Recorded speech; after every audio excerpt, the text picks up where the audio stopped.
pero podríamos decir de manera muy fría, con sangre de reptil, que objetivamente, desde el punto de vista del bienestar y las libertades agregadas o generales de la ciudadanía, hay dictaduras menos malas, por no decir mejores, sino que menos malas. Por ejemplo, ¿cuántos en esta sala preferirían vivir en la dictadura de Maduro o en Cuba que lo que fueron los años 80 en Chile?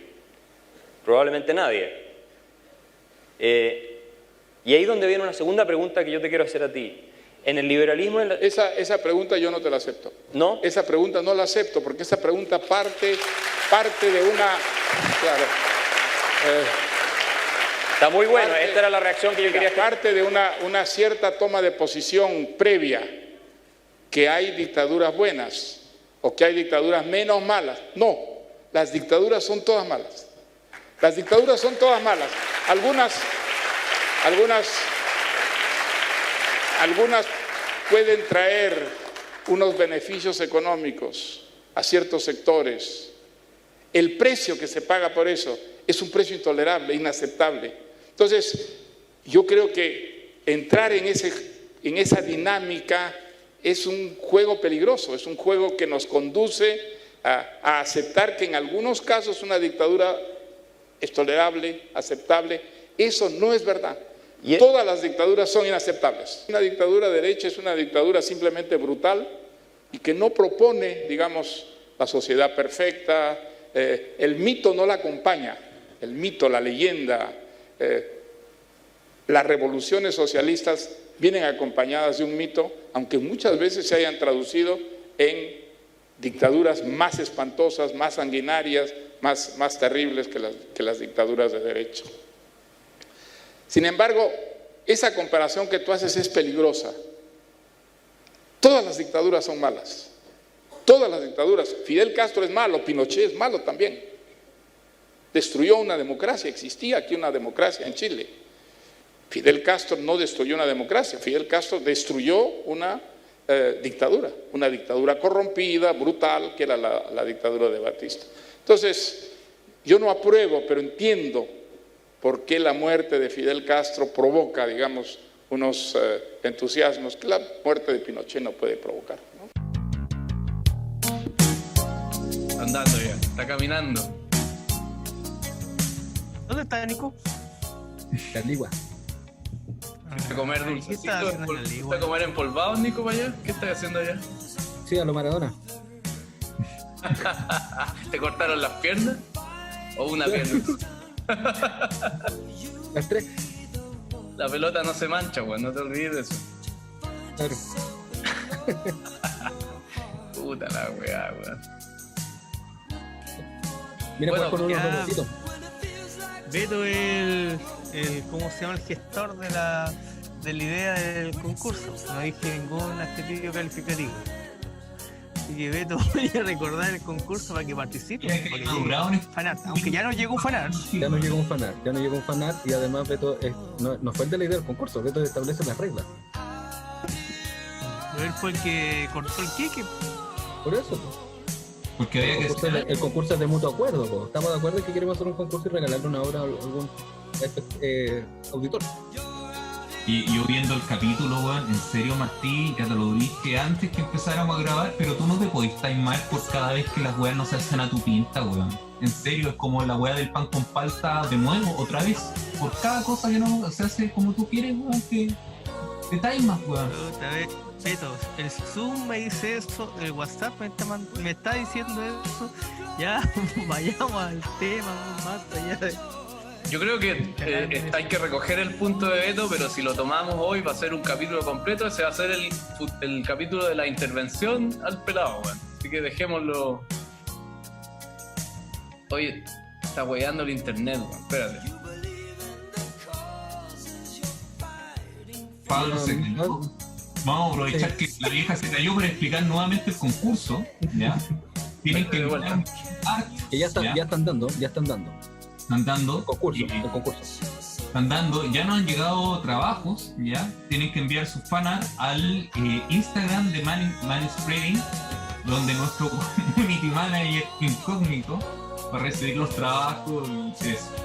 Pero y el trabajo que más nos guste, y ese tema de discusión va a estar bien largo, pero vamos a hacer un capítulo de escoger el fanart que lleva premio. Así que yo creo que eso podría estar entretenido, la decisión de a cuál le damos. Una corrección en vivo. Una conexión en vivo, no sé, algo vamos a hacer ahí. Habrá que esperar que el community manager vuelva a Santiago, eso sí, a pesar de que es incógnito. Para que pueda atender la casilla, weón. Tengo el celular siempre conmigo. Que se recupere y que... Pero la Ligua no queda tan lejos, Santiago, weón. No, 2 horas. 2 horas, weón, no es tanto.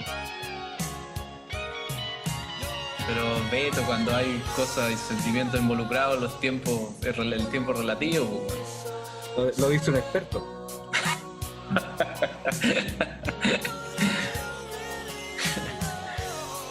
Oigan,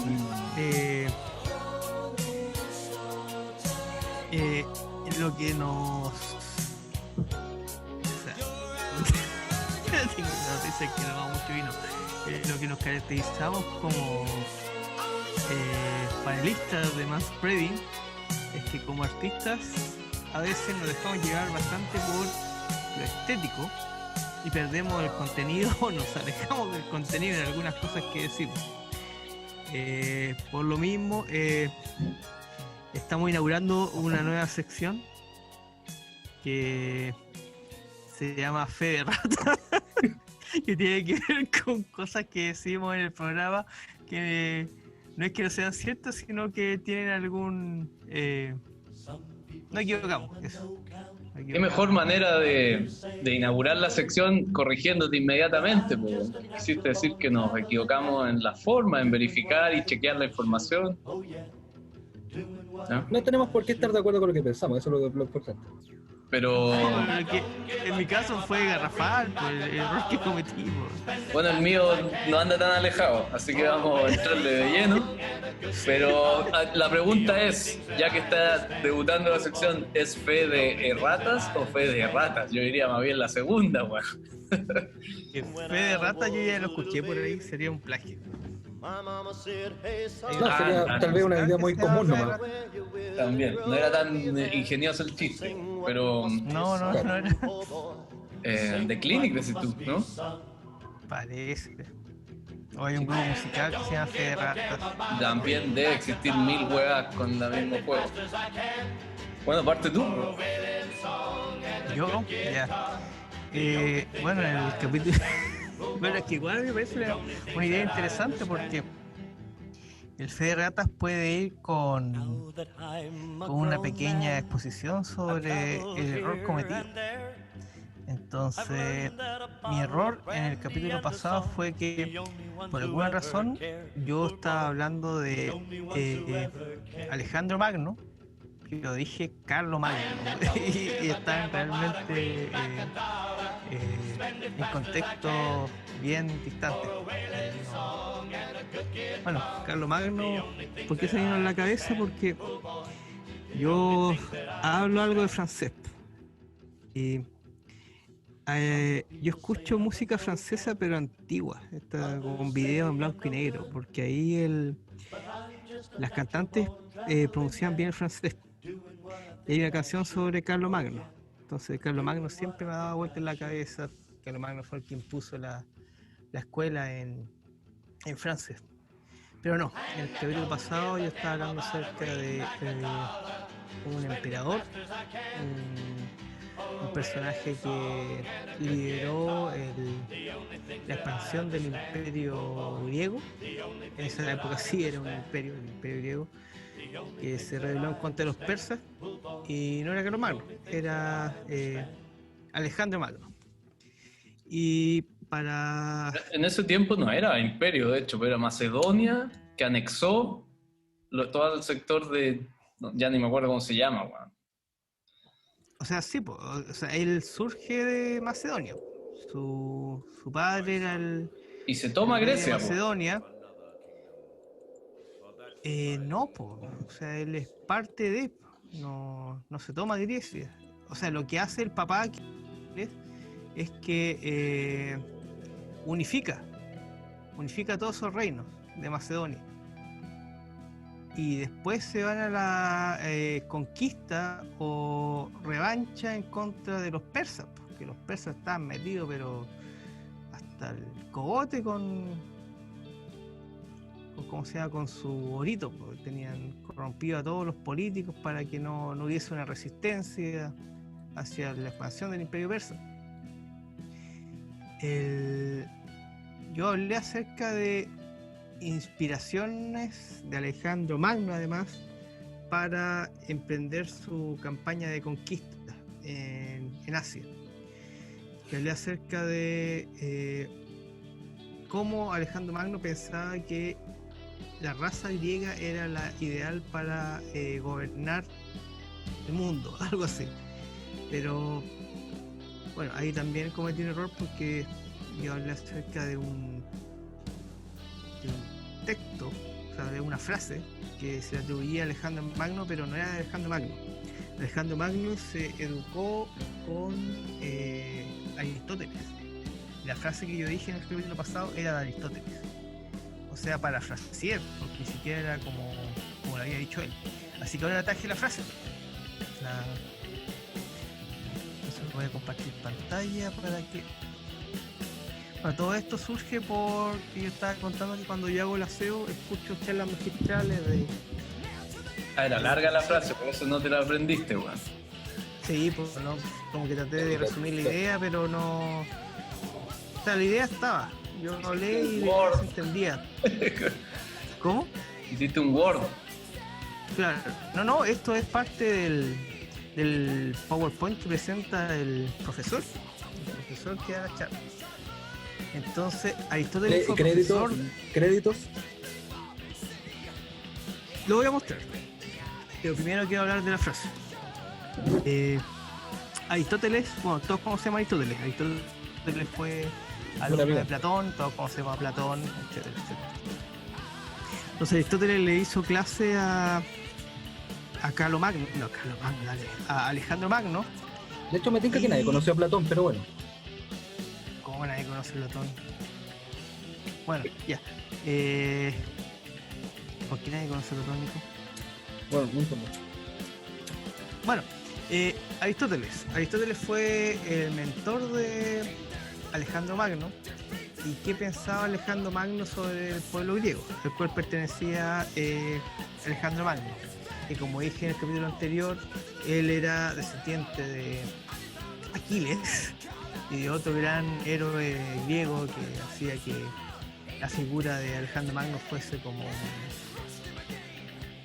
como el hijo de héroes que después, por medio de una política y una propaganda política muy fuerte, además fuese el hijo de Zeus y de Amón para poder entrar y gobernar en Asia.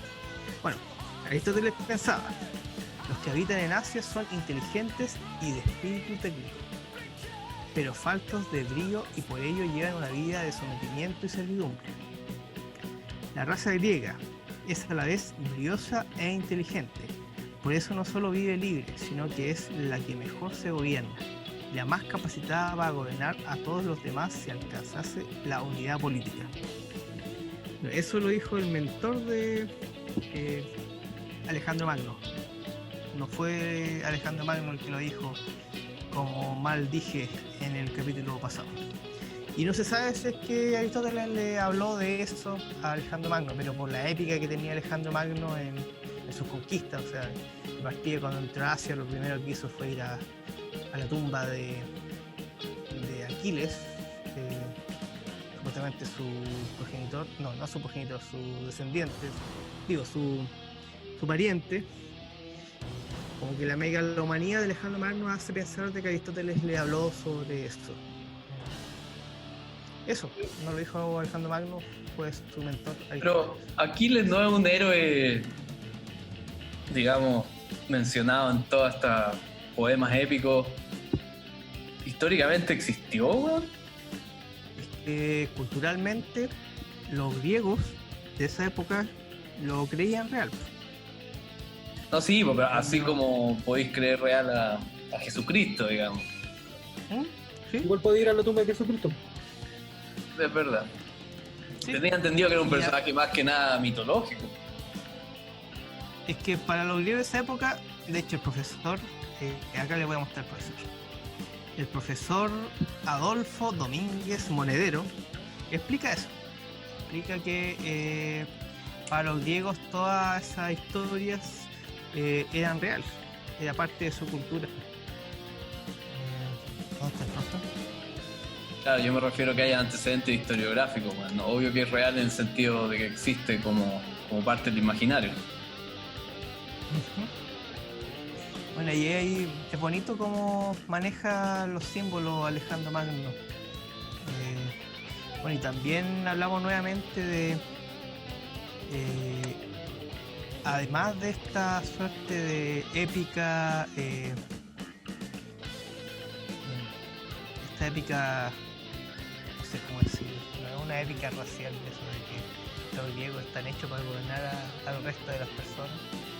Bueno, además de esta épica que manejaba Alejandro Magno, hay otra épica que es la revancha, porque el Imperio Persa le dio como caja a los griegos por mucho tiempo. Entonces, 150 años después, Alejandro Magno se venga de los persas y anexa a su imperio los territorios que incluían al antiguo Imperio Persa. Bueno, esa era mi fe de ratas. Está bueno, les voy a agregar en el video, las descripciones, el link de la charla de este profe, que vale la pena escucharlo. Es divertido bueno, pone en contexto ciertas cosas, porque de hecho esa frase de Aristóteles uno podría también llevarla a ciertas épicas que impulsaron, según algunos, la Segunda Guerra Mundial. Y tiene que ver también con la lluvia de funas que se ha dado a autores que en su contexto no eran horribles, pero que en el contexto actual son horribles y que ahora la gente los entiende como seres nefastos y los quieren cancelar, siendo que en su contexto no eran nefastos, quiero decir, eran simplemente el reflejo de ese momento histórico. No sé por qué Aristóteles está a favor de la esclavitud. A favor de la esclavitud, y también tenía una visión hegemónica. ¿Cuál era el término que hablaba el profe? Que era súper bueno, era como etnocentrista eso. Etnocentrista. Bueno, al menos le vamos a pedir al editor ahí que ya sabemos qué canción vamos a poner, que se extendió bastante Tu Fe de Ratas y que calza perfecto con la canción de 10 minutos de Iron Maiden de Alejandro Magno, precisamente. Y con la idea, tus fuentes que van entre Icarito 300 y tu profe de YouTube. Que no hay dicho o dijiste el nombre. Sí, se lo dije. Y lo dije. Domínguez. Entonces, esa es la gracia, pues. Yo digo que hagamos esta Fe de Ratas como sección para extendernos un poquito más, pues. Sí, pues los capítulos duran muy poco últimamente. No, que tiene que ver con el origen de esta reunión. Todos sabemos que si nos juntamos y hacemos público nuestras conversaciones por Zoom, tiene que ver con un ejercicio metódico de tal vez profundizar un poco nuestras ideas por medio de exponerlas, y en el momento que las exponemos también hay que ejecutar cierta rigurosidad en lo que nosotros pensamos y hablamos, y además la celebración de la amistad. Esas dos cosas están ahí. Entonces, si uno dice algo en la calentura de la exposición de ideas y se equivoca, es súper interesante que uno después pueda volver atrás y desarrollar esa idea de buena forma y salirse un poco de la calentura y especificar un poco lo que uno dijo en la calentura de conversaciones estéticas un poco al voleo. No somos ninguno eruditos de la historia ni de política. Ni de nada. En la calentura, en lo que tú llamáis calentura, y que yo voy a cambiar el término a liviandad, en mi caso al menos, también tengo la fe de rata que hacer sobre lo que se dijo en el capítulo antepasado o pasado, porque el concurso no cuenta, no sé. Yo estaba muy enconado con la idea de que la caracterización de este personaje de la película, que está súper ligada al MBL, yo pensaba que era una película autobiográfica y que por lo tanto estaba muy molesto con esta especie de contradicción o silenciamiento del problema que significaba que Alfredo Castro interpretara al MBL, en tanto que eso significaba invisibilizar o ¿cómo decirlo? O ocluir todo lo que significa la parte, el estigma racial que arrastraba la figura del MBL. Y estuvimos latamente hablando sobre esa weá y resulta que la película está inspirada o basada en la novela, que si bien tiene una carga autobiográfica novelesca, es ficción. Por lo tanto, esa licencia existía. Así que patiné sobre la caca, mi propia caca, bueno, un buen rato. Y estos guanes me tiraron de salvavidas bastante tarde. A propósito, quizás. Así que esa es más cortita, mi fe de rata. Vamos a hablar, reivindicando sobre la película el próximo capítulo, de esto. De interés público ya casi. Culturalmente hablando al menos. Así que eso. Retiro todo lo dicho. Sí, yo después de eso leí una entrevista de Alfredo Castro refiriéndose a las conversaciones que tenía con Pedro Lemebel respecto a cuando le ofreció el papel, cuando se estaba planificando la película. Bueno, y hablaba del papel de la loca y investigando un poco más, porque yo también tenía esa misma duda que Pablo. Entonces no era una duda tampoco, era una duda razonable, que la película fuera autobiográfica. Finalmente no la era, entonces eso. Bueno, nosotros vimos una película en la sección de Beto que primero Pablo metió las garras, ahora las metí yo. Nosotros dejamos una tarea, ver una película, y tiene que ver también con lo que me molestan harto estas bestias, de que me taimé, de que no quise hablar sobre el ¿cómo se llama? No quise hablar sobre una película en específica que ¿cómo se llama? Que se... ¿Por qué sale ese cartel de yoga para niños y niñas? Estáis diversificando la matriz, pelado, la agarráis toda, weón. Es que había un bono de por medio. Luego va a ser profe reflexología, weón, de tantra, todo. Oye, fuera de broma, quiero hacer el diplomado de arte terapia, weón. Porque al final, mira, yo ya tengo todo claro dentro de mi línea de trabajo. Poncho, las pulseras, todo el personaje. En lo que me he enfocado ahora es que hay que hacer platita, hay que hacer dinero. Y yo estoy en un proyecto en el cual yo trabajo con profesores en conjunto, profesores de aula. Yo como artista trabajo con ellos codo a codo y hago actividades con los niños. Y obviamente en el contexto de ahora de la pandemia no podemos trabajar con niños por una u otra razón. Entonces a los jefes se les ocurrió que en vez de trabajar con los niños trabajáramos con el cuerpo docente, que estaba para la escoba, por una u otra razón, por falta de pericia en la nueva plataforma, por la exceso de trabajo, carga laboral que tienen los profes. O sea, editar un video, mandarle una cápsula a los cabros para que hagan cosas, para alguien que no ha hecho es mucho trabajo. Para alguien que no lo ha hecho nunca, que no lo había hecho nunca, es mucho trabajo. O sea, estoy trabajando con los profes. Y la lógica de este proyecto ya es casi como hacerle actividad a los profes para que se relajen. Entonces como que despertó en mí el interés por el arte terapia. Yo sé que el arte no es terapia. O sea, puede que sea terapia, pero no es el fin del arte, la terapia. Pero ahora que estoy en esto, como que me gustaría adquirir más herramientas en torno a eso. Bueno, ya, volviendo al tema, películas. La película que te taimaste, Martí, era Do the Right Thing, de Spike Lee. Esa fue la vez que... Sí. No me taimé, yo vi la película, me pareció divertida en algunos aspectos, pero no...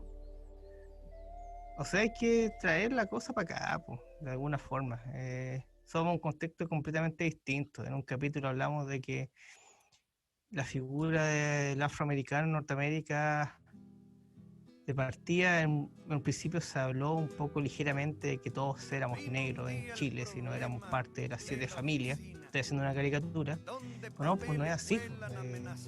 En Chile el conflicto racial, social más grande es con los pueblos originarios, que era gente que estaba acá de antes que llegase los españoles.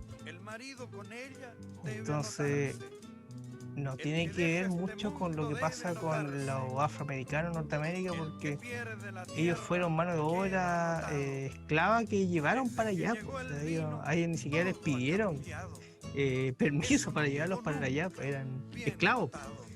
Y el mapuche no, el mapuche o los pueblos originarios en Sudamérica estaban acá, fueron conquistados, entonces las figuras son disímiles, no se puede hacer un paralelo entre el racismo que se vive en Norteamérica hacia los afroamericanos con el racismo que se vive en Chile hacia nuestros pueblos originarios. Bueno, ya, la película que yo les pedí que viéramos se llama La vida es una sola. La vida es una sola es una película del 1992 dirigida por Marianne Eide. Marianne Eide es una directora de cine noruega que es nacionalizada peruana. Y ha hecho varios cortometrajes y películas que se enfocan un poco en el conflicto armado entre el campesinado, en el campesinado peruano, ya sea por, no sé, específicamente el conflicto que hay que había, no sé si es que sigue habiendo, entre Sendero Luminoso y el Estado peruano. Y esta película habla sobre una pequeña comunidad indígena peruana que en un momento llegan unos estudiantes universitarios que además de estudiantes universitarios eran militantes de Sendero Luminoso, que era la lucha armada que tenía el Partido Comunista en Perú, y se inserta en esta comunidad indígena peruana. Supuestamente la historia gira en torno a una niña que se enamora de uno de estos guerrilleros de Sendero Luminoso. Y ahí lo que evidencia un poco la película, que a mí me pareció interesante, era cómo estos dos contextos distintos, o sea, no contextos distintos, estas dos visiones de mundo chocaban con la visión de mundo que tenía el indígena peruano. O sea, estaba por un lado los comunistas, que son ideas eurocentristas que surgen en Europa, y estaba por otro lado la República Peruana. La República Peruana tampoco tiene mucho que ver con la necesidad y con la idiosincrasia de los pueblos originarios peruanos. O sea, entendamos toda la república en Sudamérica como un injerto europeo burgués, se podría decir, o monárquico, en un principio monárquico y después evoluciona a lo burgués, pero que no tiene mucho alcance o no tiene mucha relación con lo que era la idiosincrasia anterior de los pueblos originarios en Sudamérica.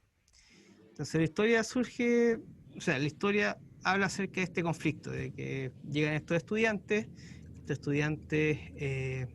se toman con algunos miembros de Sendero Luminoso, se toman esta comunidad, la hacen parte de la resistencia de Sendero Luminoso, y después viene la respuesta de la República Peruana por medio de sus militares, y ahí se generan conflictos y pelean entre ellos. Eso es una muy buena película. A mí se me vino a la cabeza por la película que vimos anteriormente, la de los rusos, esta suerte de violencia donde los mayores perjudicados siempre son los seres humanos, o sea, las ideas Las ideas pasan, pero los seres humanos al final somos los que pagamos los platos rotos de las ideas.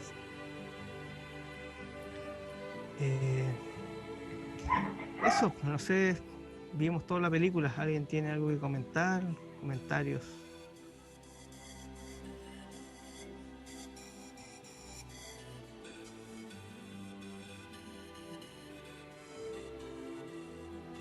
¿Algo que decir?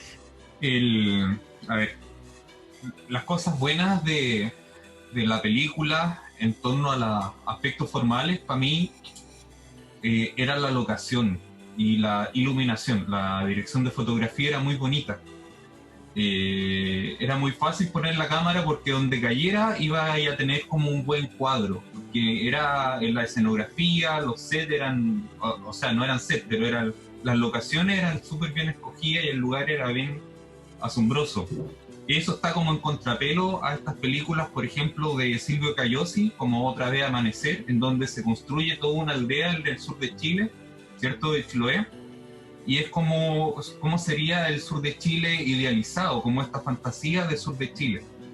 Acá la película, por ser locaciones reales, no cae en esas idealizaciones, como que la película es muy cercana. Tú creí lo que estáis viendo, y también creí en la iluminación, ¿cachai? Que no es una iluminación con gran producción. De hecho, la película está gran parte desenfocada muchas veces, como que cometen ese tipo de errores. También la película es como muy oscura de lo que debería ser. Está siempre como un poco más oscura respecto a lo que uno considera como una exposición correcta según un gris medio. No la bajaste en HD, Beto. Se nota. No, sí, entonces, respecto a esas cosas, como que hay un grado alto de autenticidad, que a mí me gustó mucho, ¿ya?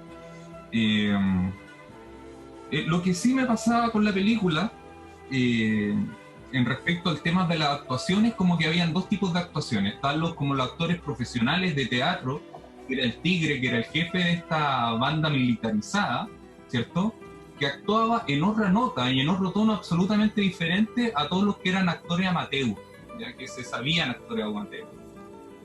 Por ejemplo, el de la China también, habían como sobreactuaciones y habían personas que no sabían actuar. Entonces eso me descolocaba mucho en cuanto al relato. Lo otro que me pasaba respecto a lo mismo, que cuando tenía una fotografía así de bonita, y tenía una sobrecarga de significado, es decir, la imagen te está mostrando algo y por otro lado los actores te lo están expresando por la cara y por otra parte también lo están diciendo. Entonces era como, me están explicando lo que estoy viendo una y otra vez, ¿cachai? Entonces eso para mí en ocasiones era bastante molesto, ¿cachai? Que los actores tuvieran cara de enojo y dijeran que están enojados, y cuando estaban llorando que dijeran que tenían pena, y tú sabís por qué tenían pena, y después lo explicaban nuevamente, para mí era bastante reiterativo. Entonces ese tipo de no sé cómo decirlo, como de locaciones o interrupciones respecto a la lógica interna de la película, respecto a la sobrecarga de lo que se estaba mostrando, para mí era, no sé, bueno, tenía un grado de densidad que por lo menos me ponía un poco incómodo. Eso como primera aproximación a la película. ¿Tú, Tico, o voy yo? Como queráis. Bueno, voy yo porque quiero retomar lo de Beto, que creo que estoy de acuerdo y lo más importante, estamos de acuerdo en que es una buena película de partida. Pero voy a sacar acá para no desconcentrar. ¿Cómo era la weá acá? Ya. Creo que lo que dijo Beto en un principio, no puedo estar más en desacuerdo con que para dónde va a apuntar ahí la cámara, eso iba a ver bonito. Creo que es quitarle méritos a la cinematografía, es decir, por mucho que esté en un contexto paradisiaco, siempre requiere del talento que eso se pueda retratar. Y para mí desde los primeros minutos fue muy evidente que la película cinematográficamente es bonita y que hay un talento detrás ahí. Creo que no basta estar en una locación increíble para que te salga algo consistente. Así que eso como primera cuestión. Creo que uno de los puntos a notar, así como a medida que la película se va abriendo, es que a pesar de la precariedad, porque evidentemente es una película de bajo presupuesto, pues tiene un cuidado y un tratamiento que ahora no sé si me decepciona un poco, porque yo pensaba que era de la industria peruana, así como en un sentido súper, no sé si nacionalista, pero quiero decir como que era de un peruano, y ahora Martí acaba de revelar que esta señora es naturalizada. Entonces eso explicaría también en cierto sentido la expertise, ¿cachai? Pero bueno, más allá de eso, me parece interesante, y por aquí anoté que la película desde un principio te va mostrando, evidentemente, cómo la vida en comunidad, ¿cierto? Y a partir de todas estas labores que está ejerciendo la gente, se presenta en un contexto bucólico, ¿ya? Entonces, ¿por qué digo esto? Porque que esta película la conocimos en la universidad, 2005 tenemos que haberla visto, 2006, no me acuerdo bien, ¿en qué clase? 2005 quizás. 2004. O incluso 2004. Semiología. Y yo me acuerdo de mi reacción, y me acuerdo también, y aquí es una especie de fe de rata hasta cierto punto con la memoria, porque quizás es culpa también de los datas de mierda que tenía la U, que estaban todos reventados, hechos bolsa. También la hora, eran las 8:30 de la mañana, bueno, llegar a la U a las 8 de la mañana a ver esta película no es tan simple. Entonces, recuerdo que lo que me molestó de la película en ese momento era lo caricaturesco y maniqueo de todo el guión, y todos estos monigotes además proyectados de una forma muy fea. Entonces a mí no me había gustado mucho en este momento, y ahora volví a encontrar que era caricaturesca, pero le encontré la vuelta, encontré que aportaba, que era una mirada que se inscribía precisamente en lo que voy a decir ahora, que se presenta en un contexto bucólico en tensión con lo que se empieza a desarrollar muy luego, que tiene que ver con cómo este escenario empieza a ser invadido, permeado, desnaturalizado, y se desintegra en tensión con la precariedad y los avances de estos proyectos, ¿no? Como en este caso el jamón del sándwich, de lo que sería la represión más despiadada, porque lo que dice Beto yo lo engancho además con que efectivamente pues, se nota mucho, porque lo explican también, que esta cinematógrafa utiliza ese recurso que no sé cuándo se habrá instalado, me imagino que ahí me pierdo, con el realismo de unas décadas atrás, de utilizar actores no profesionales, pero rompe ese mismo verosímil al instalar. Entonces el militar, en cierto sentido, peca mucho de esa caricatura tarantinesca. Ahora, siento que los diálogos ayudan mucho a aterrizar esas caricaturas. Es que siento que los diálogos son inteligentes, hay harto como de sabiduría tramposa, media poética, que afirma bastante ese problema, ¿ya? Y para dejar hasta ahí nomás, porque tengo un montón de otros apuntes, también me interesa mucho cómo la película entonces empieza a inscribir en esta lógica como de postal, muy densificada por supuesto, o sea que tiene un montón de problemáticas que va desarrollando, pero en la lógica del Hallmark o de la postal folclórica. Por eso dije lo de lo estereotipado de los personajes, ¿sabes? Y que todo tiene una cierta coreografía, por eso es muy evidente que la película, porque uno se podría confundir. Yo recordaba que la película era súper naturalista hasta cierto punto, eso se contradice con lo de las caricaturas, pero la filmación, y no, la filmación, a pesar de lo pobre, tiene una serie de recursos, unos trailings por acá, unas cosas, y hay una cierta coreografía un poco acartonada, porque la mayoría de los actores efectivamente no son profesionales, pero tiene una dirección muy evidente, incluso pues como estas cosas como melodramáticas que empiezan a asomar, en donde hay una relación de amor que no sé si estructura la película, pero es una de las líneas importantes, ¿ya? Lo dejo hasta ahí por ahora.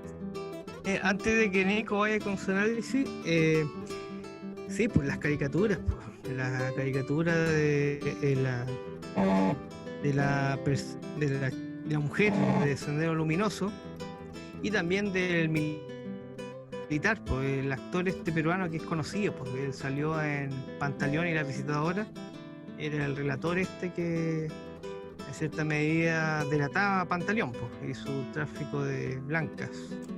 Es un actor conocido.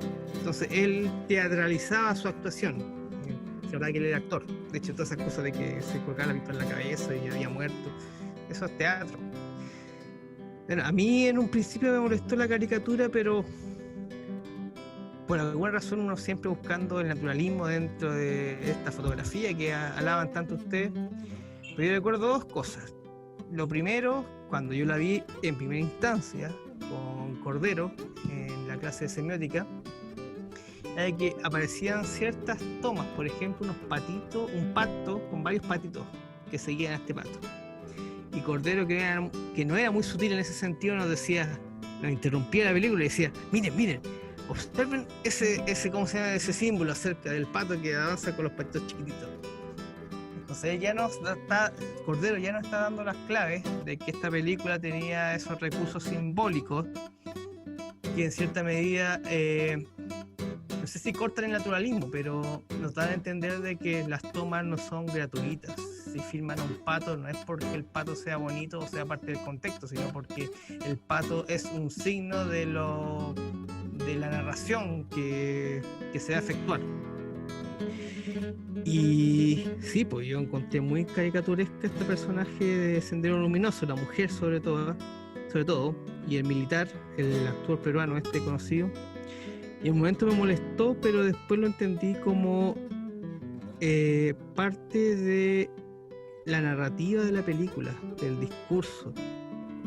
Y ahí es cuando se rompe el naturalismo, porque al final no hay que perder o no hay que salir de la idea de que esta película al fin y al cabo es un discurso. Toda película es un discurso, toda película es una idea en desarrollo. Entonces las caricaturas en este caso giran en torno a enfatizar el discurso que nos da esta antropóloga Noriega, nacionalizada peruana, que tiene que ver con el título de la película, La vida es una sola. Eso, disculpa. Nico, era tu turno. Yo, frente a ese naturalismo también a mí me dio otra impresión. Ahora, sí estamos de acuerdo en que es una buena película y es entretenida de ver, pero más me recordó el naturalismo que podía tener Teleduc, en el sentido de que no me extrañaría que esto sirva como material pedagógico. No sé por qué tengo esa sensación. De hecho, no es tan raro que no hayan mostrado esto en semiología, ¿no? Por todos los códigos que se manejan, pensando en una pedagogización o una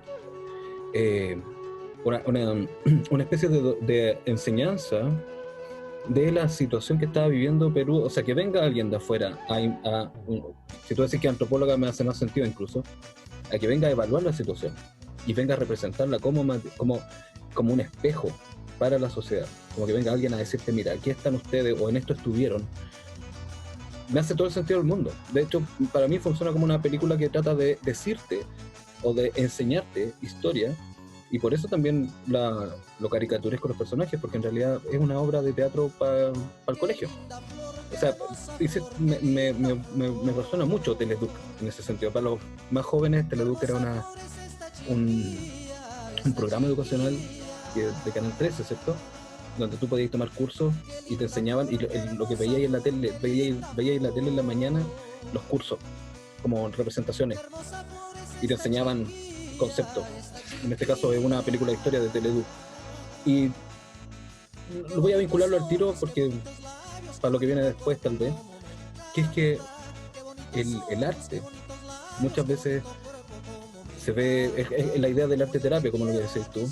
No es que el arte sea terapia, y no es que las terapias formen artistas, sino que hay una comunión ahí que a veces esa idea un poco bastarda o con doble sentido juega en contra de los dos varias veces. Hay que saber leerlo también así. ¿Qué es lo que pierde de artístico y qué es lo que pierde de pedagógico? O qué es lo que gana de pedagógico justamente en función de perder lo artístico.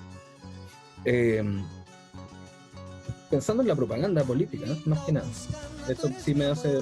Ahí es donde más me resonó la película. Como una propaganda, un enunciado político sobre una posición, en este caso un poco más... Trata de ser un poco neutra, porque como extranjero, eso es lo que tú veis desde afuera. No podéis tomar partido por ninguno de los dos. Lo único que entendí es que hay una postura política del gobierno que es de tratar de mantener una soberanía sobre el pueblo, porque de hecho la película comienza con una discusión de los mismos agricultores con la idea, antes de que lleguen estos alumnos, ¿cierto?, de que nos están cagando con la producción, que deberían enfocarse solo en la producción de la comunidad, porque el resto que producen, que se los compran desde afuera de la ciudad, lo están explotando de alguna forma, y que si ellos se organizaran podrían lograr incluso mejores precios tal vez. Por otro lado viene el adoctrinamiento de Sendero Luminoso, que es bien básico, donde es como, no, tus derechos son estos y por eso vamos a luchar y por eso tenés que unirte a esta cruzada armada, que tiene un fundamento ideológico. De hecho se meten en las escuelas. Lo primero que hacen es atacar las escuelas, porque entendemos que la ideología lo primero que tiene que hacer es adoctrinar. Así como el entrenamiento militar, lo que hace primero es agarrar a los cabros chicos y enseñarles la historia con tu visión de la historia. Y ella lo que está haciendo es contar su visión de la historia desde afuera. Eso es lo que más creo. Sobre lo divertido, Nico, yo vi esta película con Pía. Pía es de acá, es de Copiapó. Bueno, yo les dije la semana pasada que esta película se arraigaba bastante en nuestro cotidiano. Entonces me olvidó que estoy en el norte y ustedes están en zona centro y zona sur, pues. Y acá, por ejemplo, nos reíamos un poco con Pía porque veíamos la película y encontramos al tío de Pía, a la mamá de Pía, a la abuelita de Pía, porque acá en el norte, en Copiapó incluso, que siempre fue chileno, entre comillas, chileno. No como Antofagasta o Iquique, ya soy. Acá el indígena es parte de este pueblo andino, que son los mismos. O sea, el indio de acá es el mismo que el indio de Bolivia y el indio de Perú, son la misma raza. De hecho, de eso nos reíamos porque encontrábamos, Pía trabaja acá con un tesoro humano que se llama Zoilo, y Pía decía, mira, acá está el Zoilo, mira, ahí está tu tío, le decía yo. Y Pía es mi timote igual que yo, pues tiene por su parte materna la ascendencia indígena nortina y por la parte paterna tiene la europea de su papá, que es de la zona central. Y se divirtió caleta, pues, le gustó. Pía siempre se queda dormida en las películas, no dormió ni un poquito, no se aburrió ni un poquito, le gustó mucho, se sintió, no, en serio, se sintió identificada por alguna razón, no sé, eso. ¿Neto? Sí, yo considero que es una película que se debe ver, pero insisto en este punto respecto a que la película muchas veces resulta ser agotadora por este carácter o esta dimensión pedagógica que aludía Nico. Porque se suman tres cosas al final del día. Se suma el texto como guión que te está diciendo algo, se suma la fotografía que te está diciendo lo mismo, y finalmente se suma el ritmo de los actores, ¿cachai? Que también te están haciendo exactamente el mismo relato. Por lo tanto, se suman tres capas de interpretación que tú estás leyendo y que te están diciendo lo mismo una y otra vez. Y hay ciertas estructuras que se van repitiendo. Por ejemplo, cuando está la protagonista se encuentra este dilema moral y tiene que corromper toda su escala de valores, ¿cachai? Y matar al perrito. Ya lo hace, se encuentra esa protagonista con ese dilema y después se encuentra con exactamente el mismo dilema después. Entonces, esa sobrecarga, para mí, en ocasiones de la película, terminó siendo bien agobiante. Yo creo que la locación, la fotografía, yo lo decía más por un piropo, el tema de que tú ponías la cámara en cualquier lado y funcionaba. Por lo fantástico que a mí me resultaba ver esa locación. Para mí eso fue, no sé si yo no conocía el lugar. Sentir que eso no era un set de una película, sino que era la realidad, que ese lugar realmente existía, ese naturalismo que usted aludía, para mí fue algo fantástico. ¿Ya? Entonces, para mí me aliviaba mucho la fotografía de la película, como que escaparme de esa sobrecarga de significado y mirar y ver estos paisajes maravillosos y estas locaciones y estas quebradas, y las vestimentas, todo, para mí ese era como la escapada que yo tenía en la película para poder oxigenarme un poco. Hay momentos notables, a mí me gustó mucho, por ejemplo, cuando un miembro de la comunidad, la china de Sendero Luminoso, la nombra y le dice, ya, tú vas a ser la encargada administrativa, pero yo no sé, yo vendo algodones, ¿cachai? Entonces estaba súper conflictuada porque no tenía idea del cargo que le están dando. Después vienen los militares, ya, ¿quién es la administradora? No, puta, yo soy, güey, porque me emociono, pero no tengo idea, ¿cachai? Entonces, esa mezcla de actuaciones, esa actuación amateur, por decirlo de alguna manera, funciona bastante bien. Pero cuando ya apretan esa tecla de los amateur tantas veces versus un solo personaje de actor profesional, para mí muchas veces nuevamente la película me invitaba a este estado de agobio producido por las cuestiones que ya expliqué antes. Entonces, eso. Sí, por eso yo propuse que en esta seguidilla de este ciclo de cine se tiene que llamar el cine de la angustia, weón. Porque puta la weá. Que esta película tenía esa tensión perversa, pues, entre el panfleto, esta cosa media educativa, pedagógica, escolar, pero también después te mostraba situaciones que, sobre todo, yo creo que en la perspectiva actual, o sea, de los tiempos que corren hoy en día, así convulsivos. Por eso yo fui capaz de esta vez leerla y recordar la película también desde otro lugar, pues me acuerdo perfectamente desde donde la leí en el 2004 o 2005, da lo mismo, ¿cachai? Que tiene que ver precisamente en donde yo estoy súper de acuerdo en la instalación estereotipada de este discurso, que igual trata de desarticular los panfletos, ¿cachai?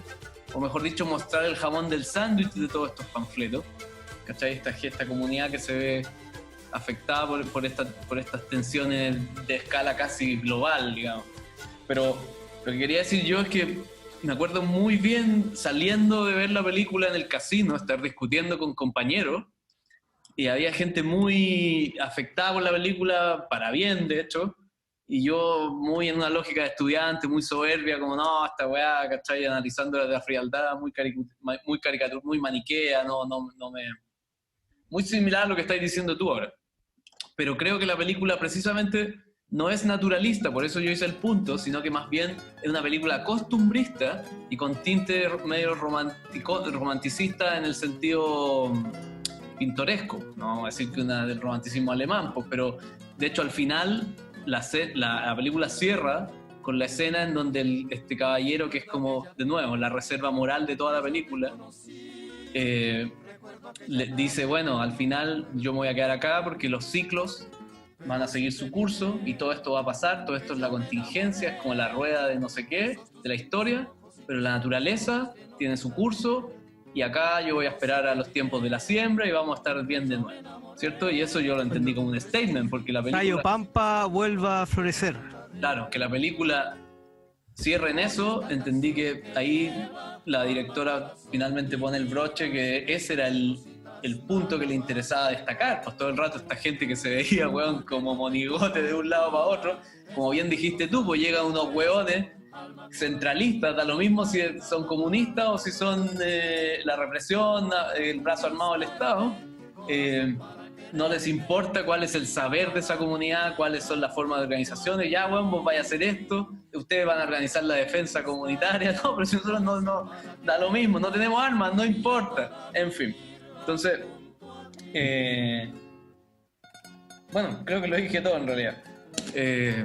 Pero bueno, insisto, personalmente, en esta pasada, esa es una idea más personal que se me activó con la película, por eso esta vez tuve una actitud mucho más benevolente con la película, como material que te ayuda a movilizar ciertas reflexiones, y es que lo que yo entendía como caricatura, ¿cachai? Yo decía, bueno, que la vida real es más compleja.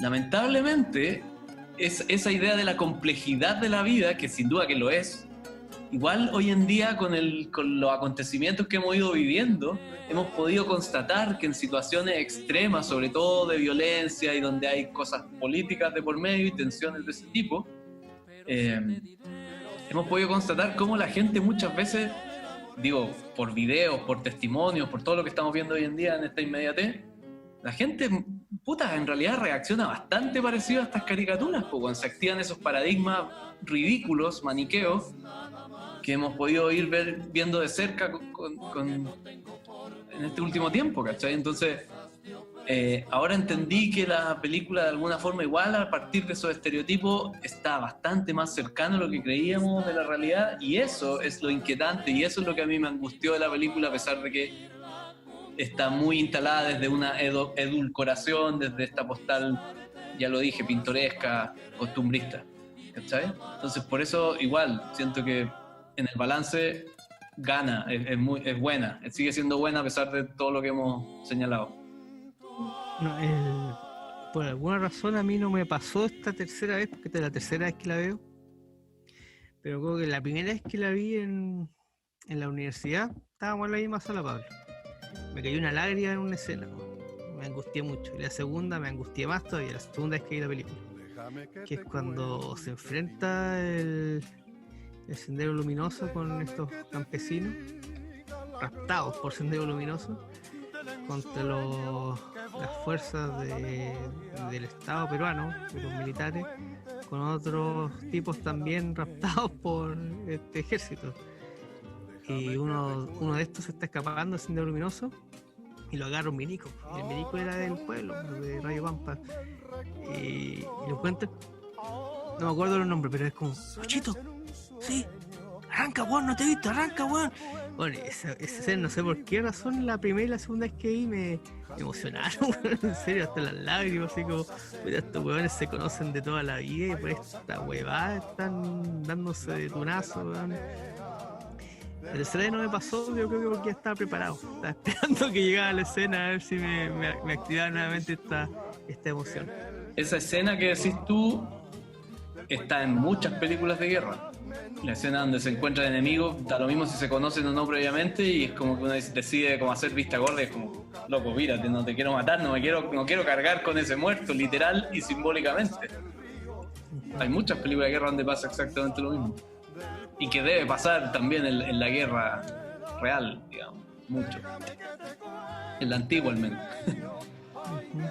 Y sí, pues ese destierro, lo que hablaba Pablo sobre el broche de oro del relato de esta autora, que sí, pues caricatura, pero insisto, la caricatura es para remarcar una idea. Las caricaturas son en cierta forma exacerbar ciertas particularidades para que el mensaje no se escape. Y ya estamos hablando de que esta película era bien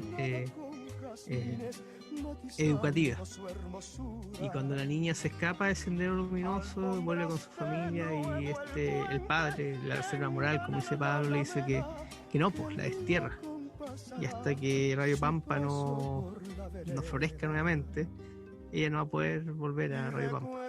Entonces ahí hay un guiño, una lectura sobre,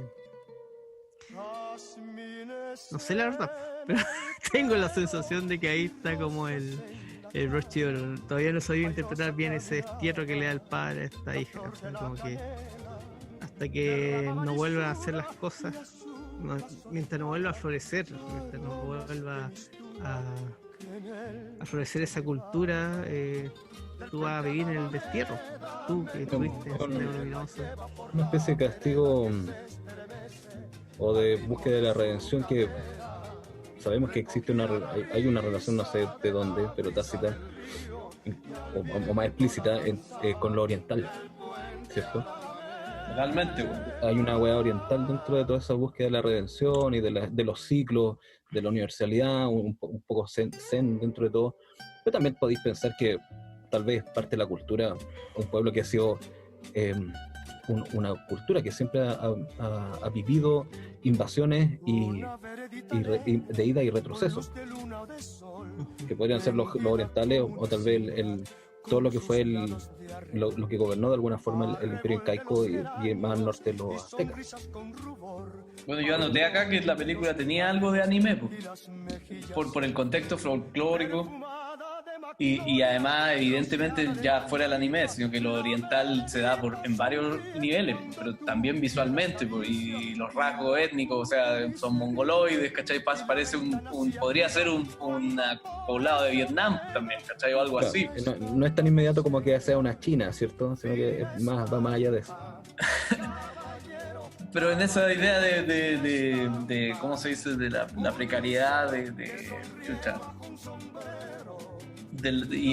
sobre todo las escenas de adoctrinamiento con los niños, como que al final eran 5 gatos, weón, con 2 metracas, weón, casi hechizas, y una banderita y unos weón, y las máscaras, weón, La capucha las pasas montañas, los weones eran de la tirana, pues, weón, ¿cachai? Sí, pues, sí. Sí, pues, Real. Y que son los que veis después también en la marcha de la hora. Que dijimos la tirana, esa weá, que es la sierra, ¿no? La sierra donde está la película. Da lo mismo, pero. Y bueno, ahora yo entraría, ya se nos agotó un poquito como no existe el objetivo, pero ya cosas más personales que se me activaban con la película. Era. ¿Te acordás que a nosotros nos llamó mucho la atención Nico? Porque yo hasta el año pasado no había ido nunca a Perú. Entonces el año pasado extrañamente tuve que ir 3 veces a Lima y pude ver algunas cuestiones, ¿cachai? Me quedaron algunas impresiones y claro, una de las weas que impresiona en Lima pareciera ser que desciendes a un nivel mucho más bajo o te transporta en el tiempo, a lo mismo, lo que podría haber pasado en Chile hace décadas atrás con respecto a la sumisión de las clases más populares en el sentido de la gestualidad y de cómo te miran, incluso cómo se relacionan contigo, desde esa cosa de agachar el moño, de no hablarte, incluso de no entenderte, y ahí hay un problema de analfabetismo gravísimo, y de también el racismo que existe tanto en Santiago como en Lima, por supuesto, allá es mucho más evidente en la estratificación porque el mestizaje es mucho más violento, o sea, hay mucho menos mestizaje allá, po. Está como gran parte de la población indígena, sectores mestizos y los blancos, y que viven en otro planeta en la misma ciudad, digamos. Entonces, eso como que uno constantemente se veía espejeado en la película, con la actitud de los campesinos, ¿cachai? Analfabetos, que eran las mismas gestualidades, pues así como que te miran como ciervito asustado, como animalito, pero al mismo tiempo como que hay una venganza oculta y como un desprecio. Es muy... Es loco constatar esas cosas, o pararse desde ese lugar. Sí, parece que pero mucho más avanzada. Hay una especie de trauma permanente en la actitud. No, pasa eso en el norte acá, weón. Bueno, puede ser, o sea, nosotros, y eso que estuvimos en Lima, bueno, o sea, no fuimos al Cusco ni al interior de la sierra. Era en Lima. Yo acá en Copiapó tengo varias estrellitas más en mi currículum porque soy blanco, weón. Es cuático. Lo he visto la discriminación positiva hacia mi color de piel, weón. Lo he sentido, no tanto como en Santiago. Acá lo siento. Bueno, y blanco para ellos, porque no eres blanco para ellos, de hecho. Es el punto, ¿te acuerdas que incluso nos hablaban en inglés en alguna parte de allá? Era ridículo, una weá es que te vean distinto, efectivamente, no estáis en la misma condición de reconocimiento al menos, así como, pero una weá que te hablan en inglés como loco, ya, pues ponte serio, ¿cachai? Mira, pero... Eso. ¿Qué weá, conchetumare? Mejor que te confundieran por gringo que por chileno. ¿Se acuerdan de que igual había un taxista, yo estoy seguro que casi se acriminó conmigo porque era chileno? Bueno, empezó a acelerar, empezó a hacer unas cosas muy raras y me asusté un montón, weón. En fin. Sí, yo igual me fui a meter harto a los mercados, a los lugares como más populares, en la estación central de allá, y era la locura, weón. Era la locura. Y andar en esas micros para cagar, weón. Y era entretenido, era de verdad... Así es ser explorador, tal vez. Me pasaba mucho que sentía como era Santiago, pero en los 80, weón. Eso. Porque me sentía en mi niñez cuando estuve allá y andaba en micro, andaba con barrios viejos. Fui a darme una vuelta por un barrio que se llamaba Gamarra, parece, donde vendían ropa y qué sé yo, algo. Los peruanos fue a comprar ropa un día que tenía una tarde libre. Y era como el patronato allá y me sentía como un poco en mi niñez. Eso pasó mucho con Lima. Sí, sí, bueno, yo viví en Rancagua, así que, pero aún más cercano. Sí. Pero sí era loco. Bueno, en todo caso, a la gente que más conocimos, a la que estuvo más dispuesta a conocer, nosotros fuimos a una feria de arte. O sea, también estábamos en una especie de burbujita dentro de lo que pudimos conocer y las amistades o conversaciones incluso que pudimos establecer con gente, era porque estaba en la misma que nosotros y no era porque fuéramos chilenos ni color de piel, sino que además se asumía que estábamos en un estrato cultural un poco más de ese nivel, ¿cachai? Y lo otro, eso sí, lo bueno, son mucho Tú menos. eres de otro nivel, pues Nico, tú estudiaste en colegio particular, pues weón. Tú en educación física jugabas tenis, weón. No, iba a clases de tenis en otro lado. Ah, ya, está bien. No le botís la fachada, po, weón. Está haciendo pasar acá por el sol y Sí, pues, lluvia. weón, hermano, diciendo, No, nunca me he hecho pasar por Elaboré de eso, la ni cagando. revolución, weón, y ahora se enteraron que... Pero este weón sí habla inglés, pues, weón. ¿Yo? No como el otro que fue al colegio de Inglaterra y... Ah, sí, pues no. Mira, Chare, mira ahí, sí, Chare. Yo aprendí solito. colegio malo, weón. Yo aprendí solito a hablar inglés. Así por el inglés nomás. ¿Y a dónde se fue este weón? Ya dijo todo lo que... Hizo la clase de Alejandro Magno con el Icarito, weón, y se fue. Presentó la No sé, ahí viene, ahí película. viene, ahí viene, ahí viene, ahí viene.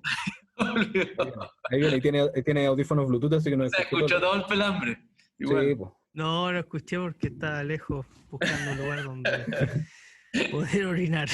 ¿Escuchaste la barbaridad de Nico que decía, weón? Pensaban que nosotros éramos un estrato económico más alto, weón. No, dije ¿Quién decía cultural, eso? no más alto. No, o sea, no económico, dije cultural, más alto. Allá, pues cuando fuimos a la feria de arte. de tenis, después de cricket, ¿qué más, weón?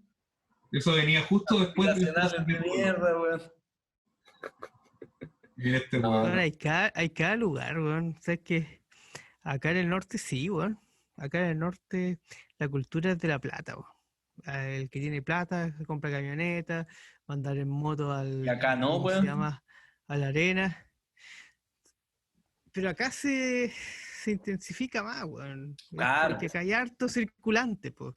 Nosotros allá en Santiago, por lo menos, los hidalgos como nosotros, que tenemos alguna reserva cultural, genética o parental, nosotros igual desarrollamos otro tipo de valores, pues acá no, pues acá es pura plata, wey. La cuestión es tan burda, es tanto roto con plata, me tiene chato, weón.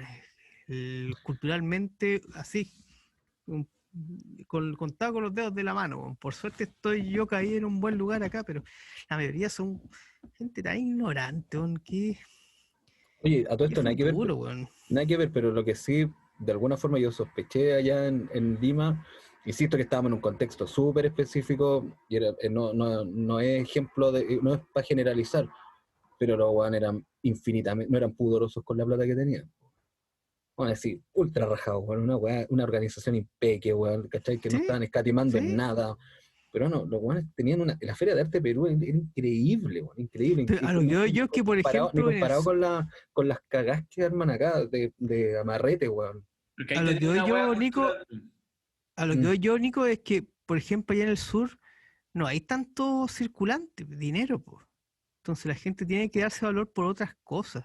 Allá en el sur, por ejemplo, Puerto Montt, Valdí, etcétera, hay cultura, pues, hay gente culta, lee bastante, hay gente que, no sé, pues le gusta el arte, la música de cámara, etcétera. Acá en el norte, te lo digo, contaba con mis dos manos y se acabó. El resto son puros Ya, pero hueones preocupados de la camioneta, conche tu madre, weón. Pero no hagáis la caricatura de que el que escucha música docta y lee bestseller es más culto, weón.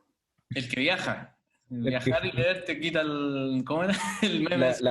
El racismo. El racismo se Oye, quita con espérate, viajando y leyendo. Una muno. Hagámoslo, No, pero Fede. si ustedes saben a lo que voy, ustedes saben a lo que Sí, sí, Pero sí. hagamos, no sé si un fe de rata, Entiendo. pero complementemos harto para que no le quitemos al otro capítulo tanta fe de rata.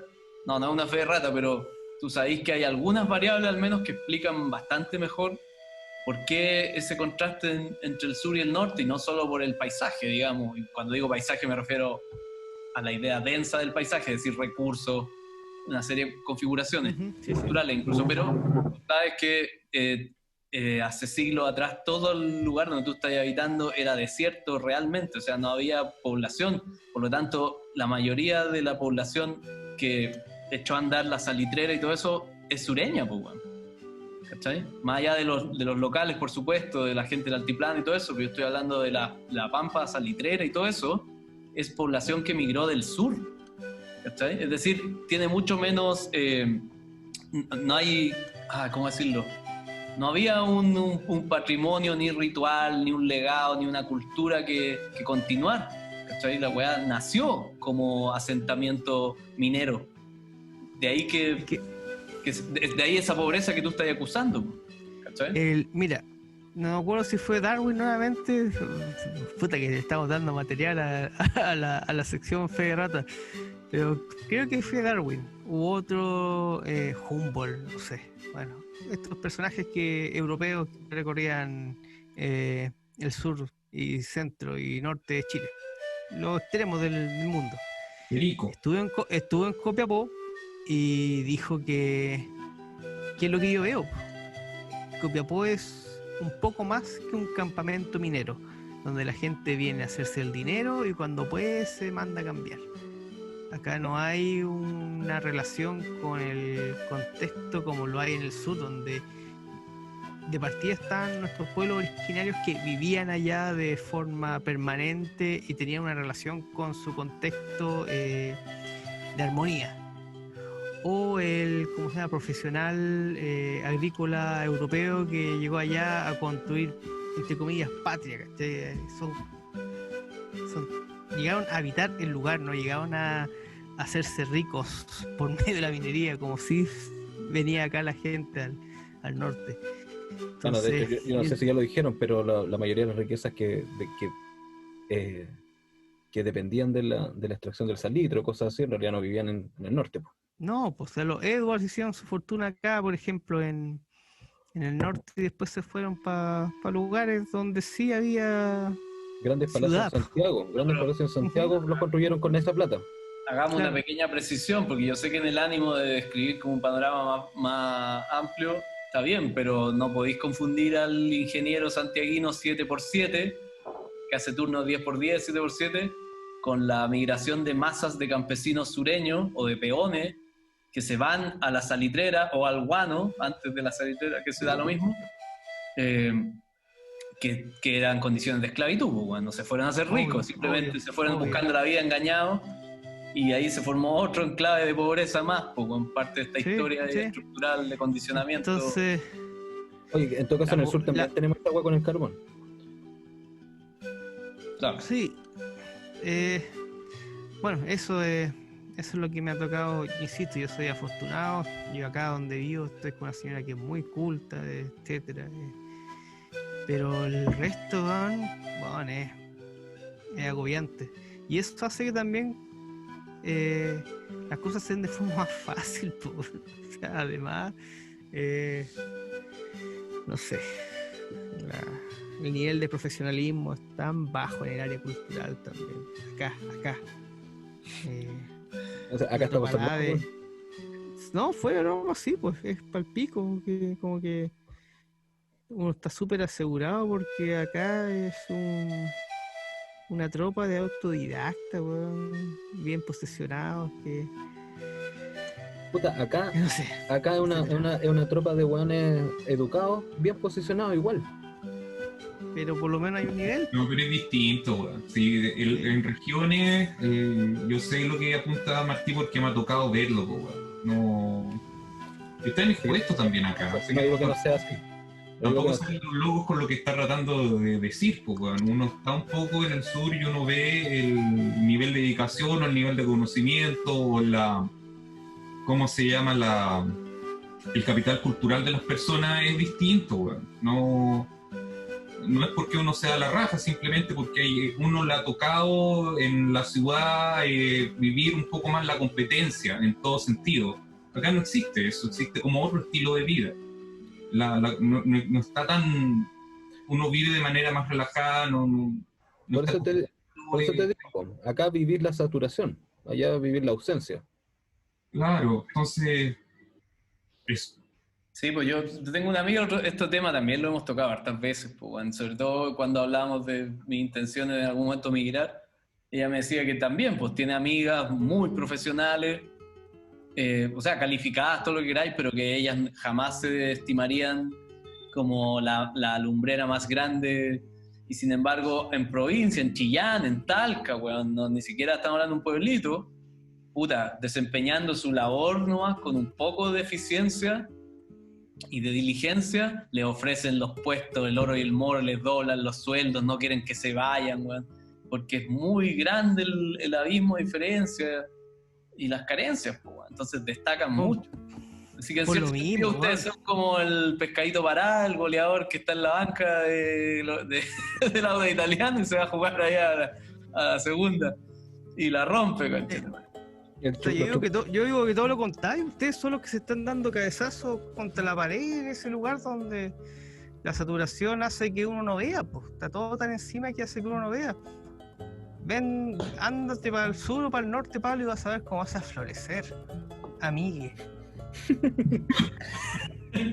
Puta, ya se me están agotando las canciones que poner cada vez que interviene este weón. Allá el pelado Vas se a llevó florecer, Pablo. el pelado del desierto florido en persona, po.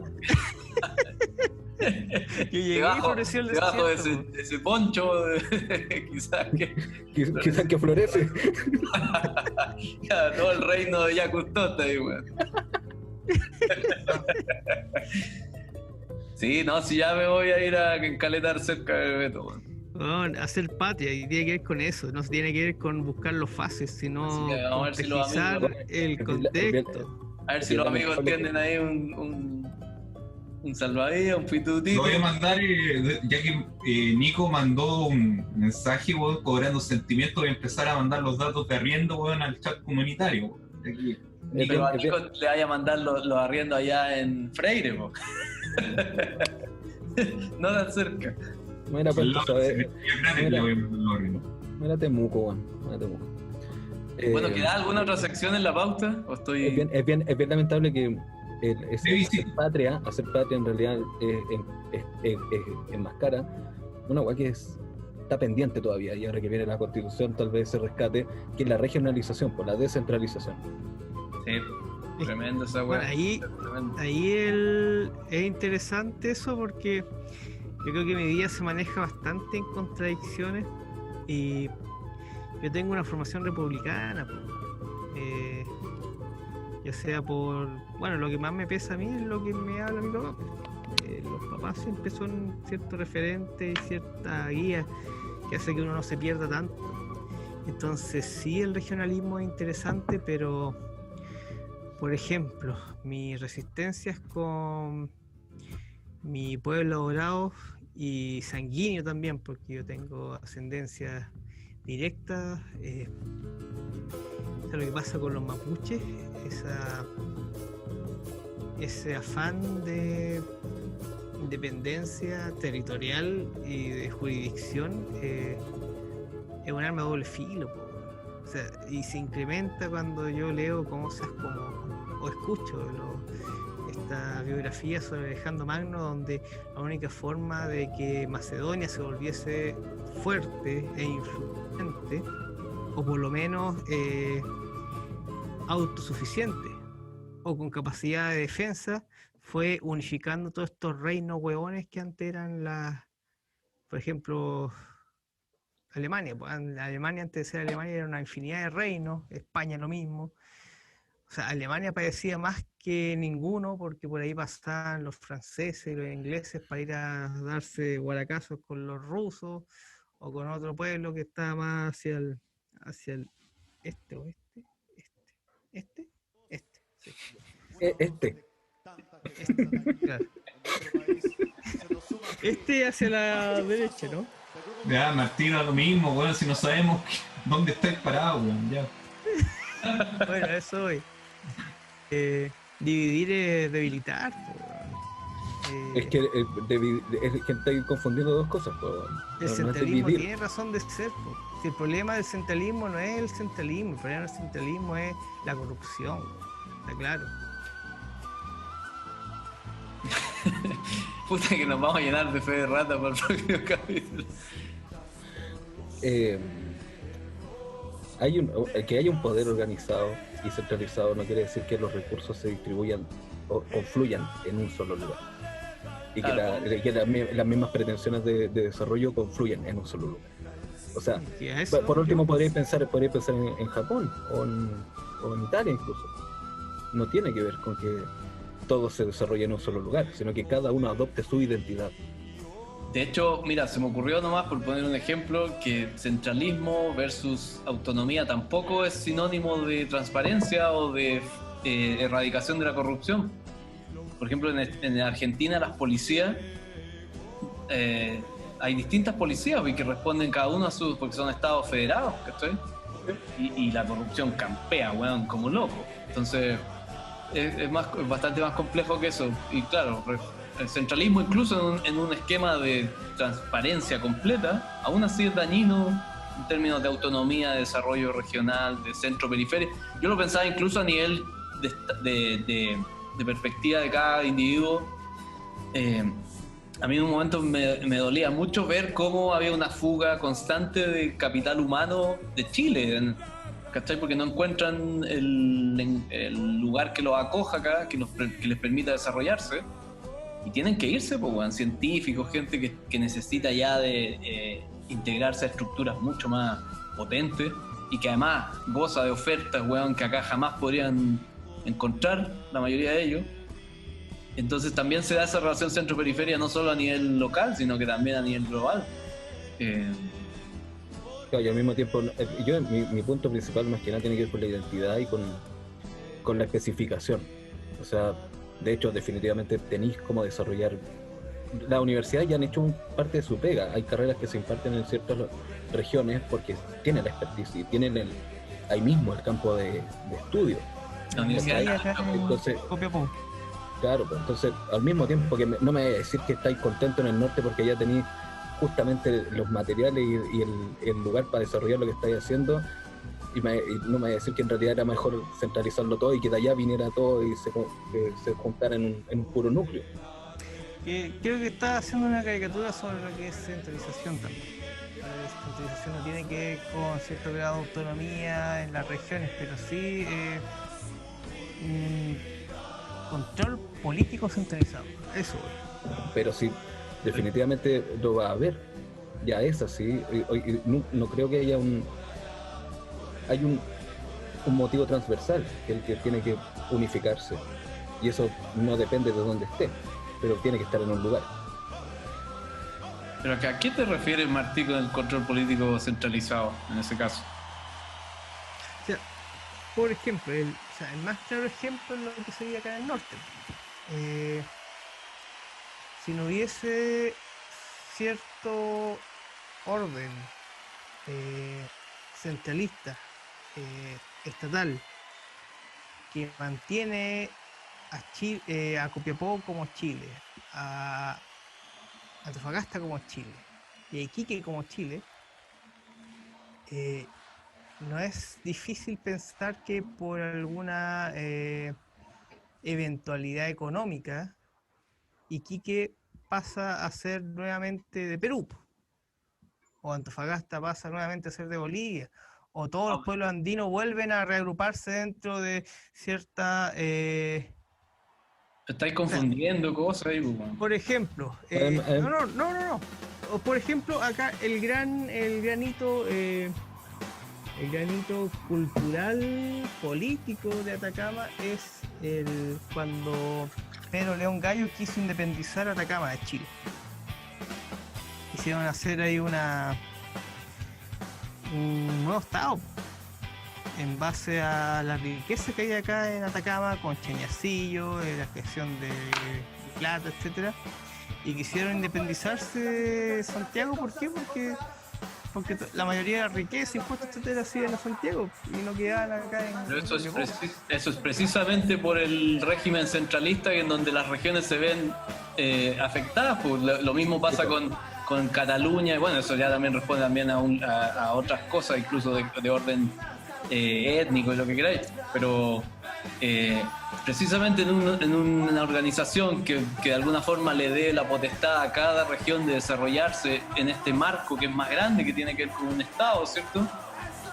Es lo que te evita que los pueblos empiecen a pensar en su autodeterminación, porque se ven totalmente... Ya lo dije, Sí, pues sí, de hecho, es un mal motivo que la coerción sea lo que te unifique, sino que es la cohesión es la que te va a unificar. Entonces, de alguna forma no pueden ser independientes porque tenemos algo que ofrecerles desde otros lados y podemos interdepender, ¿cierto? Pero, o sea, no sacáis nada con tener 8.000, o sea, tener un producto. Más encima, estáis dependiendo de recursos naturales, si es que queréis verlo así. Y en algún momento esa se te va a ir a la mierda. Y solamente la estructura y el plan, el proyecto nacional, el que puede unificar todo eso, o equilibrar la balanza que a quien le falta puede otorgarle y nos vamos repartiendo, pero no centralizando y acumulando. Hasta las empresas de fruta tienen su oficina en Sanhattan, po, weón. Claro, no están ni cerca de donde sacan la fruta, ¿no?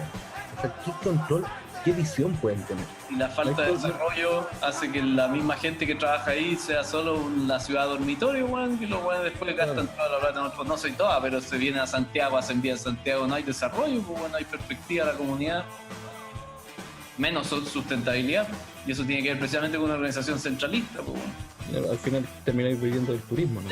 Lo que se me olvidó, yo no estoy defendiendo la independencia de Cataluña, no entiendo bien ese proceso, pero sí, al menos en el sentido mediático de la discusión, muchas de las consignas eran que están chatos de que pasa lo mismo, porque mucha de la riqueza y de la prosperidad de Cataluña se va a parchar los problemas de Madrid y de otras regiones, y se ven constreñidos a cierta legislación que ellos no pueden sacarse encima y que los limita. Entonces ahí es donde empiezan a pensar en la autodeterminación, precisamente porque no tienen la capacidad de tener los márgenes de libertad para seguir la senda de desarrollo que tienen, ¿cachai? Sí, es un tema complejo. ¿Cuál era la otra tema de la pauta? Una escapada francesa ahora, muchachos, ¿eh? Los dejo hablando del plebiscito. Una escapada Pepe Lecuf. Pepe Lecuf. Silencia el micrófono. Una escapada pantuflar. Ya estaba recuperado el Beto, ¿no? Sí, estoy mejor. Estoy caminando parejo, weón. Doy pasos cortitos, así. Bueno, pero eso fue toda la vida, ¿De cuándo he sido desancado, weón? Chau. Vamos. A propósito de centralismo, bueno, hay una región que se nos fue. Una región completa. Bueno, de hecho, tenemos 2 del centro, uno del norte y uno de... Hay súper poca paridad aquí. Sí, pasémoslo al tiro para Tacna este weón ya.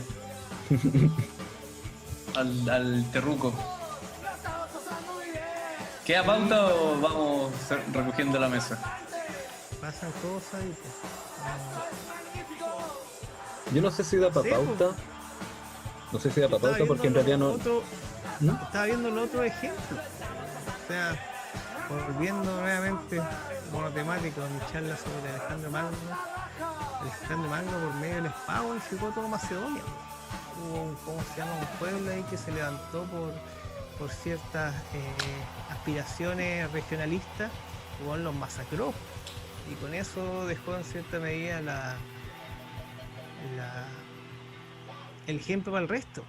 Y ahí Alejandro Magno pudo ser o pudo llevar a cabo sus campañas de expansión de la cultura occidental griega que hasta hoy en día tienen repercusiones en nosotros, repercusiones positivas a nivel cultural, a nivel estético. No sé, me genera ruido el regionalismo por alguna razón. Siendo que para mí el sistema ideal es, no sé si llamarlo regionalista, pero lo que pasa acá en Copiapó, Tierra Amarilla, y que refuerza en cierta forma mi contradicción más fuerte, tiene que ver con que yo he identificado que acá, que somos un lugar de sacrificio, una zona de sacrificio, Tierra Amarilla sobre todo, más que Copiapó también, ciertas decisiones de cómo se dan permiso para los relaves, que los relaves son estos cerros de desechos que están llenos de plomo y cuestiones tóxicas, y que acá en Chile ni siquiera los entierran como en países desarrollados, sino que quedan ahí al aire libre. Le echan agüita para que el viento no levante el polvo, pero aún así se levanta el polvo. O una chimenea que hay acá en una procesadora de metal que tira un humo tóxico. Las personas que toman las decisiones de cuándo y a qué hora se tira ese humo tóxico no viven acá, no viven en Tierra Amarilla. O quienes toman las decisiones de dónde se instalan los relaves no viven acá, en Atacama, en Tierra Amarilla, ni siquiera en Chile. Pero las disposiciones legales que permiten esa weá, ¿dónde se toman, weón? Acá, pues, weón, en el centro. Las disposiciones legales que determinan esas cosas no se toman acá en el centro, se toman allá, ellos mismos las hacen, pues. Yo insisto, no hay que olvidar que Chile es un país intervenido internacionalmente a nivel militar y económico. Entonces, acá... ¿Cuál es el punto? Perdón por la pregunta, pero ¿cuál es el punto? Mi contradicción más grande, porque eso estoy desarrollando. Ya. En cierta medida, Sí, fue bueno que te vayas para un lado. Es como que te gusta, pero te asusta. Claro, porque yo entiendo que el modelo ideal sería que si tenemos acá un mineral y sabemos que siempre esta zona ha sido zona minera, desde antes de la llegada de los españoles, y sabemos también de que hay ciertos niveles de contaminación ambiental que afecta a la población de acá, los que tomen la decisión en torno a eso, a qué hora se prende la chimenea esta que tira humo tóxico o dónde se colocan los relaves, debería ser la población de acá, que es la que padece ¿cómo se llama?